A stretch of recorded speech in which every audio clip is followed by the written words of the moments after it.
先啊，继续来看这件，这是有台湾大哥大用户向平面媒体来投诉，讲用手机卡110来报案，竟然无随通，是来转语音，耽误着报案的时间超过20秒。啊，台湾大哥大是来回应讲，唔是因信号的问题，是手机的问题，是因为手机无来升级才会安尼。不过专业人士讲，一般来讲，只要手机的版本来升级，电信业者就爱对你做，可能是有一寡整合的环节出状况咯。啊 ，NCC 也就是国家通讯传播委员会嘛来强调讲，这手机甲电信业者需要整合设定，才袂去误掉民众报案的黄金时间。接到民众报案的电话，消防甲警察马上来处理。只是你这电话得爱开通。北面的媒体报道，新北市蘆洲有民众是台湾大哥大用户，卡110竟然卡入去语音的系统，内容是讲这是紧急救援的电话，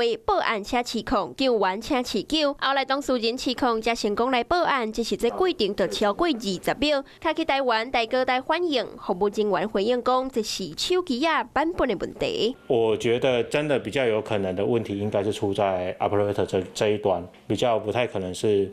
苹果公司这一端，因为如果发生问题是5家电信公司一起出现相似的问题。对此，台湾大哥大的回应讲，若是消费者110卡未通，需要经过112来转语音，主要是苹果作业的系统 iOS 15.7了后部分版本的问题，会积极联络苹果的原厂，而且配合苹果公司工程师进行改善。只是其他电信嘛讲，干那完善时阵，才会出现到卡未通的问题。服务的修正。更新档推出，然后提出给 Apple， 有一点点的可能是在这个，但是这个是非常低级的错误，我觉得不太可能会发生，因为这个电信的服务跟设备厂商之间的沟通，其实已经